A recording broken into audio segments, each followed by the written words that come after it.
What's up guys, it's Tajae here, back with another Last of Us Part 2 information video. And today I actually want to talk about Troy Baker and some statements that he made regarding our beloved character Joel. And before we get into today's news, if you guys could go ahead and smash the like button, let's shoot for 250 likes. I'd really appreciate that. You guys showed mad support last video, so go ahead and carry that on to this video, as well as subscribe to the channel if you're new. I upload daily quality videos of The Last of Us Part 2 and you'd really take high appreciation of what I post here. And yes, let's get right into today's news.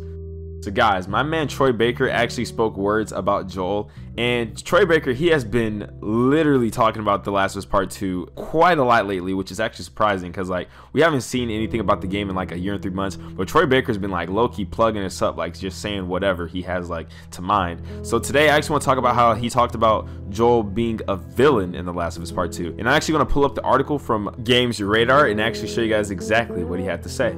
So the article states, one of the biggest questions in the lead up to The Last of Us 2, Naughty Dog's PS4 sequel that's scheduled to release sometime before the next millennium, regards the original game's main protagonist, Joel. We know we'll be playing mostly as former AI sidekick Ellie this time around, but aside from a strange cameo in the game's reveal trailer, Joel has remained curiously absent from any of Naughty Dog's promotional material, leading some to question whether he'll be the main villain of the game or even just a figment of Ellie's imagination. Interestingly enough, Joel's voice actor Troy Baker recently gave his 2 cents at a Manchester Comic-Con panel on whether the character can be considered a hero or antagonist of The Last of Us, and his answer certainly leaves us wondering where Naughty Dog is taking him for the sequel. I don't think Joel believes he's a hero, explained Baker. If he was to lean anywhere, I think that Joel would consider himself a villain, which is why he can say that he's been on both sides.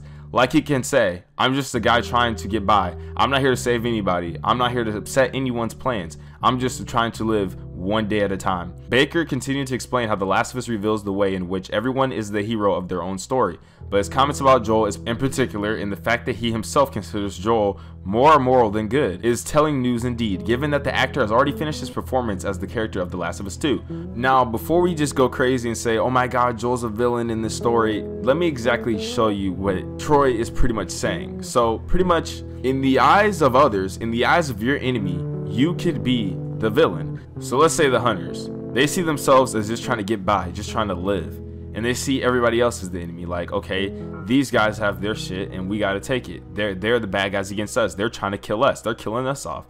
But they feel like what they're doing is right because they're just get what's done to live. Same thing with Joel. Joel's been on both sides. He's done bad things, but he's did it to survive. He's did it to stay alive and to protect the ones he cares about. So in reality, even though he's done dirty things, he did it to protect Tommy, his brother, and to make it by and just to live.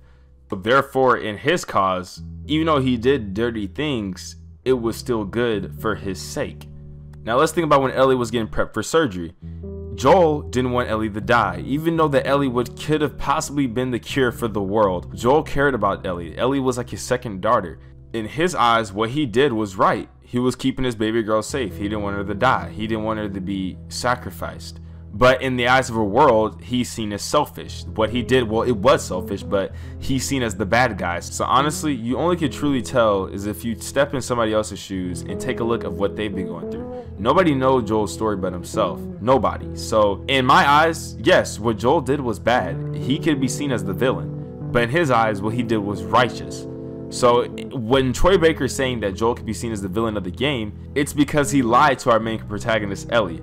I feel like since he straight up lied to her at the end of the first game, and now we're carrying on to the second game playing as Ellie, he killed Marlene, which is the only person that looked after Ellie and the only person who knew of Ellie's mother. Marlene even gave Ellie the switchblade that her mom even had owned. Like, that's the only thing that she knows of her mom. Marlene's the only thing that could have gave her any type of answers about her mom. So for Ellie, Joel could be seen as the villain. That could be like, bro, like what? Like, I loved you. Like I trusted you.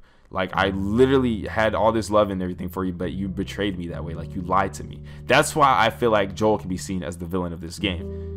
And now that you guys got my opinion about this whole entire thing, I would like to know your guys' opinion. Let's have a conversation down in the comments below. Let me know anything that you got to say. I will be replying to all of your guys' comments. Also, don't forget, today is Gamescom 2019, so we will be having a viewing party. Make sure you tune into that. That will be starting here in the next 2 hours and 30 minutes from this video being up. And yeah, make sure you like the video, shoot for 250 likes, and subscribe to the channel if you're new. And I'll see you guys tomorrow with another banger.